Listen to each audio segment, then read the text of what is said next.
11 lat temu założyłem kanał poświęcony Gothicowi. Przez ten czas dosyć aktywnie działałem w społeczności, widziałem jak powstawały kultowe już dziś projekty, uczestniczyłem w wielu inicjatywach i byłem generalnie na bieżąco z wszystkim, co tam się działo.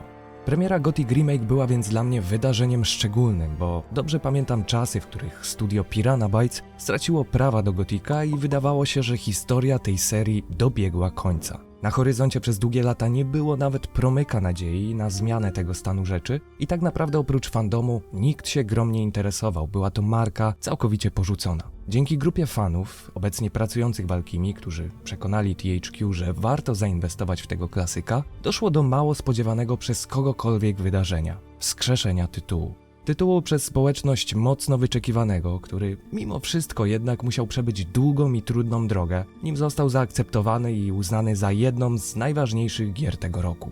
Trochę niczym historia bezimiennego, od zera do bohatera.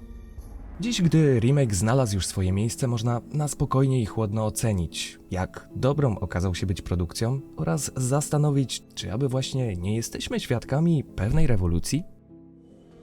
Hej ty, jak chcesz wejść do środka, będziesz musiał zapłacić 10 bryłek. Albo obije ci ryja, kapujesz? To dlaczego nie przyjdziesz tutaj i ich sobie nie weźmiesz? Dzięki, stary. Właśnie zaczynałem się nudzić. Jakieś 2 miesiące przed premierą postanowiłem sobie, że z racji trwającej absurdalnej mody na krytykowanie wszystkiego w remake'u, odetnę się całkowicie od wszelkiego rodzaju zapowiedzi, analiz i innych tego typu materiałów. Przestałem oglądać nawet zwiastuny. To wszystko zaś nie dlatego, że byłem przekonany o sukcesie gry, ale dlatego, że chciałem jej doświadczyć bez jakiejś z góry narzuconej opinii. Większość hejtu, jaki spadł na remake'a, była w mojej ocenie niezasłużona i niewiele miała wspólnego z konstruktywną krytyką, choć oczywiście pięknie pompowała wyświetlenia.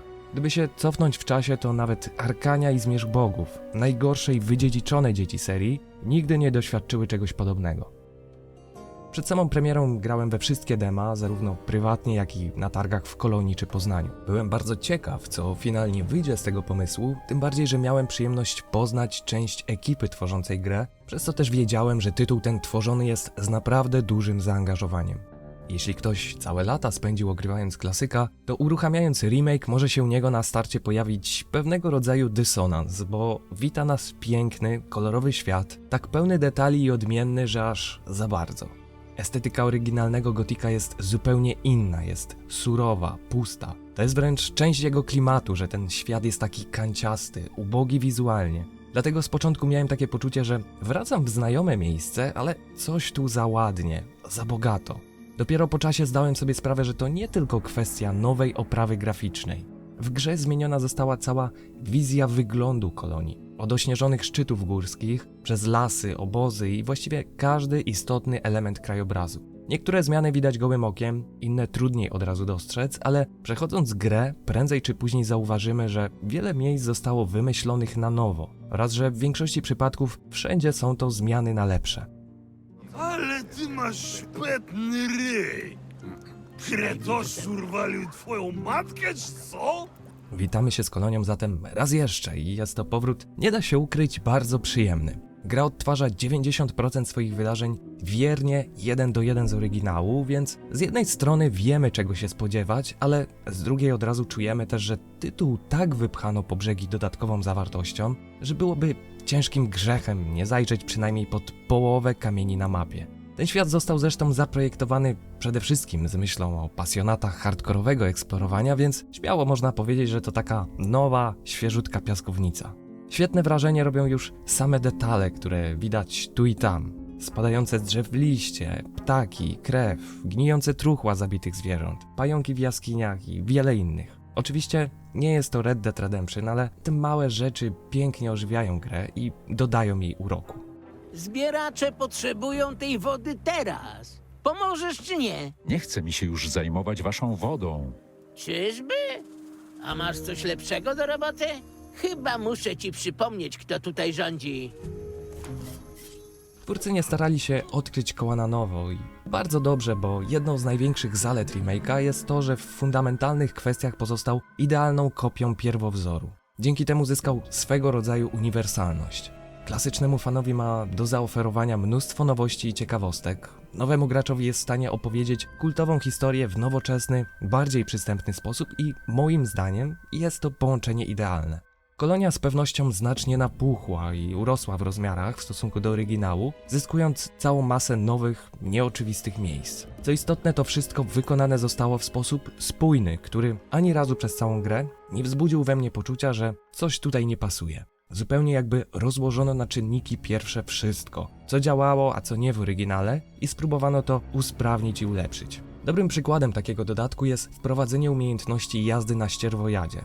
Nie dość, że znacznie przyspiesza nam to poruszanie się po kolonii, to twórcy w ten sposób puszczają też oczko do wszystkich fanów, którzy czekali na implementację jakichś nowości na bazie starych, niewykorzystanych konceptów piranii. Brzmi to zresztą całkiem zabawnie, ale gdy natkniemy się w lesie na postać, która może faktycznie nas tego nauczyć, mając pod chatą oswojone zwierzaki, to wygląda to tak samo naturalnie jak postać Jana Błachowicza, łowiącego sobie tam ryby w jeziorze. A dzieje się tak dlatego, że nie doklejono ich na siłę. Każdy z nich ma swoją użyteczność, a ich obecność jest na tyle dobrze uzasadniona, że wzbogacają klimat całego świata. Gra pęka w szwach od takich wątków, czasem podsuwając je nam pod nos, a czasem odkrywając dopiero gdy sami poszukamy. Gdyby się tak nad tym zastanowić, to Gothic Remake jest pod tym względem ewenementem na skalę światową. Nie kojarzę drugiego studia, które aż tak wsłuchałoby się w oczekiwania społeczności. Mamy tutaj ewidentną zachowawczość i kanoniczność w pakiecie premium z masą dodatków, easter eggów, wielu starych, jak i nowych pomysłów na grę, czyli dokładnie tak, jak miało być. Na twarzy miałem szeroki uśmiech za każdym razem, gdy widziałem zaimplementowany kolejny pomysł z dawnych konceptów na grę, jak chociażby motyw czwórki przyjaciół bezimiennego. Pomysł, który przecież pojawił się już w Gothic Der Comic, czyli komiksie promującym tytuł z 2000 roku, a finalnie praktycznie został wycięty. Teraz możemy go doświadczyć i to bardzo ciekawe widzieć, jak nagle ożywa coś, co jeszcze do niedawna było zwykłą ciekawostką. Jest tego zresztą tyle, że nie sposób omówić każdego jednego aspektu. Motsumraba, Warszra. Jura, Cokora. Z tych największych wrażenie robią również orkowie. Zmieniono nie tylko ich wygląd, cały klimat enklawy czy świątyni, ale stworzono również przy pomocy lingwisty autentyczny język orków, tworząc z nich osobną, pełnoprawną rasę. Widać wyraźnie, że tą grę tworzyli ludzie doskonale rozumiejący, jakie aspekty należy rozwijać, bo klimatycznie jest to perełka. Orkowie w oryginale sprawiali wrażenie bezrozumnych, za wyjątkiem małej garstki, i rozwój tej kultury to wielki krok w stronę jeszcze mocniejszego osadzenia ich fabularnie w tym świecie.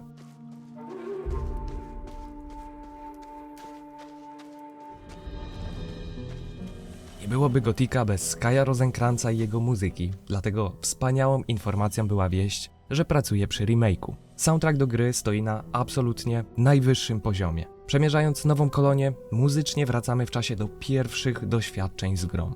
Jest to tak pięknie przeplecione z nowymi brzmieniami, tak spójne ze światem, że po prostu czuć mistrzowski zmysł muzyczny Kaja. Byłem zaskoczony, słysząc nawet nutkę pierwszego Rizena, jakiejś takiej wyspiarskiej egzotyki, która do oryginału by nie pasowała, a tutaj już się zupełnie naturalnie odnalazła. Jestem też wielkim fanem wszelkich nowych akcentów, których dotąd u Kaja nie słyszałem, jak chociażby ten a la Duna. Posłuchajcie sami.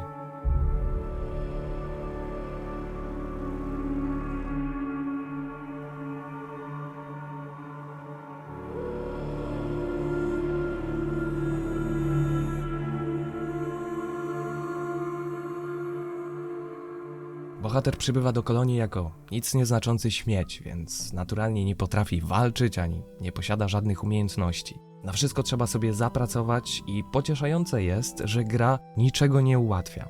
Byłem mile zaskoczony, nie mogąc znaleźć w dzienniku żadnych wskazówek odnośnie wykonywanego zadania, po tym gdy niezbyt dokładnie wysłuchałem tłumaczącej mi go postaci. Taki miał być właśnie remake. Nie prowadzić za rączkę, tylko zostawić gracza samemu sobie. Przy okazji podoba mi się, że twórcy postawili na minimalizm i brak rozpraszaczy. Nawet paski zdrowia czy many znikają po chwili, tak byśmy mogli cieszyć oko otaczającym światem. Jeśli chodzi o tą gorszą stronę nowego Gotika, to znalazło się kilka problemów. Na szczęście jednak żaden na tyle poważny, by mocno wpłynąć na ogólny odbiór gry. Największą zagwozdką, jaka mi się nadarzyła podczas rozgrywki, był brak możliwości rozmowy ze strzegącym wieżę Xardasa demonem po zebraniu serc golemów. Próbowałem wczytywać grę, robić to zadanie raz jeszcze, ale występował tam jakiś błąd i dopiero po odinstalowaniu patcha i powrocie do wersji premierowej udało mi się dostać do wieży. Z jakiegoś powodu też nie wczytał mi się podczas gry skrypt uruchamiający koncert in extremo, więc widziałem go tylko na YouTubie. Generalnie jednak liczyłem się z faktem, że grając wersję premierową nieuchronnie napotkam na błędy, więc byłem też na to przygotowany. To są rzeczy do połatania, więc tak jak mówię, na szczęście nic wielkiego. Podsumowując, Gothic przeszedł wielką transformację i zmienił się. Ten świat otrzymał lifting, który naprawdę się udał. To zresztą też jeden z czynników, dla którego chce się go tak bardzo eksplorować. Jest jak stary, dawno niewidziany znajomy, z którym trzeba nadrobić zaległości po latach. Można się naprawdę zaskoczyć nowym wyglądem niektórych miejsc i chciałbym pogratulować osobie odpowiedzialnej za rozdział 5, bo aż mi się przypomniały stare filmy Tarantino. Uważasz, że Bóg zstąpił z nieba i powstrzymał? Co to k***a było? Przypadkowo strzeliłem mu w twarz. A po co? Mówię, że przypadkowo. Widziałem już wiele posranych akcji. Spokojnie, to był wypadek. Po 11 latach prowadzenia tego kanału mogę powiedzieć, że nie spodziewałem się takiego powrotu do Górniczej Doliny. Remake to największa rzecz w społeczności, jaka do tej pory miała miejsce. Niezależnie od tego filmu, fakty są takie, że gra została już w tej chwili obsypana wieloma bardzo dobrymi ocenami, zarówno w Polsce, jak i za granicą. Sprzedała też 500 000 kopii w pierwszym tygodniu, a to wszystko nie dość, że bardzo cieszy, bo Gothic przeżywa renesans, to i zwyczajnie zwiększa szanse na odrodzenie kolejnych części. Myślę, że tym tytułem wkraczamy w jakąś nową erę tego uniwersum, a ja jestem bardzo ciekaw, dokąd nas to doprowadzi i co wydarzy się dalej. Dajcie znać koniecznie, jak wam podobał się remake. Dzięki za uwagę, trzymajcie się i do usłyszenia.